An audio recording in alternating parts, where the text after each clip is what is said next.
Ada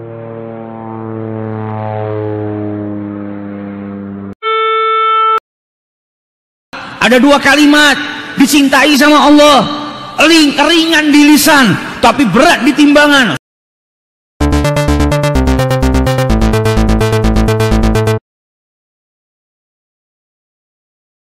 Kisah nyata, belum lama ada orang tua itu kalau sholat di masjid di shaf pertama. Setiap sholat ya di shaf pertama. Sampai pada suatu hari selesai dari sholat baru salam, assalamualaikum warahmatullah, assalamualaikum warahmatullah. Ini orang tua yang biasa di shaf pertama tiba-tiba maju ke depan ke tempatnya imam, duduk di depan imamnya, lututnya nempel dengan lututnya imam. Sedangkan imam ini bisa berzikir setelah sholat, belum selesai. Ini orang tua tanya kayak orang gesusu, jadi tergesa-gesa. Ini orang tanya, ya imam, wahai imam, ajarkan aku sesuatu yang bermanfaat yang bisa nanti masukkan aku ke dalam surganya Allah Subhanahu wa taala. Ajarkan aku apapun itu, sesuatu yang bermanfaat. Maka sang imam bingung, dia masih belum selesai berzikir kepada Allah. Ini orang tua ini tanya terus, ajarkan aku sesuatu. Maka sama imamnya dijawab, qala Nabi sallallahu alaihi wasallam. Nabi sallallahu alaihi wasallam bersabda, kalimatan, ada dua kalimat, habibatan ilar rahman, sangat dicintai oleh yang maha pengasih lagi maha penyayang. Khafifatan ala lisan, ringan diucapkan di lisan itu. Thaqilatan fil mizan, akan tetapi kedua kalimat ini sangat berat di timbangannya Allah Subhanahu wa taala. Subhanallah wa bihamdihi subhanallahil azim. Kata orang tua tadi, ulang lagi, saya belum hafal. Diulang sama imam. Qala Nabi sallallahu alaihi wasallam, kalimatan habibatan ilar rahman, khafifatan 'alal lisan, thaqilatan fil mizan, subhanallah wa bihamdihi subhanallahil azim.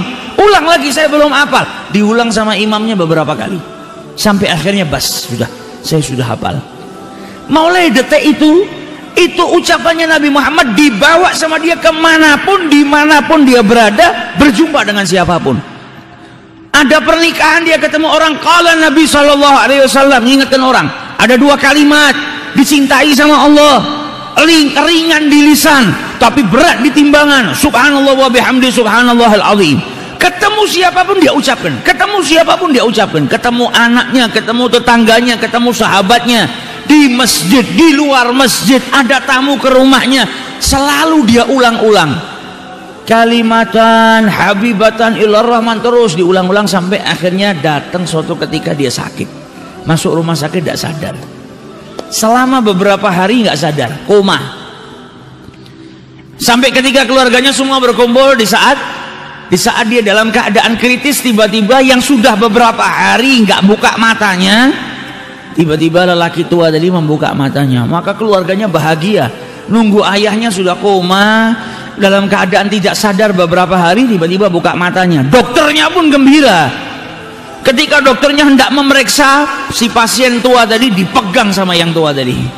Yang tua tadi memegang dalam keadaan kedua matanya terbuka sambil berkata, ya dokter, wahai dokter, Nabi Shallallahu alaihi wasallam bersabda kalimatan, dua kalimat dicintai sama Allah, ringan di lisan ketika diucapkan namun berat di timbangannya Allah Subhanahu wa taala. Subhanallahi wa bihamdihi subhanallahil azim.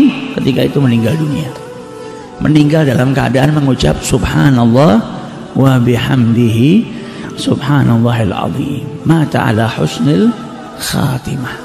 Nah ini kalau sudah dibiasakan, terbiasa. Kalau kita di setiap waktu senggang istighfar, waktu senggang sholawat, ya apa yang kita biasakan itu insya Allah kita wafat dalam keadaan mengucap itu.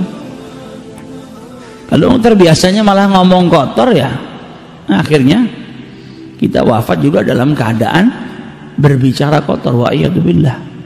Sukanya ngerasanin orang, akhirnya matinya dalam keadaan ngerasanin orang. Sukanya ngadu domba, matinya dalam keadaan ngadu domba. Wa iyadzubillah. Namun kalau orang saling berzikir, maka kebiasaannya berzikir itu insya Allah akan menjadikan dirinya wafat dalam keadaan berzikir mengingat Allah Subhanahu wa ta'ala.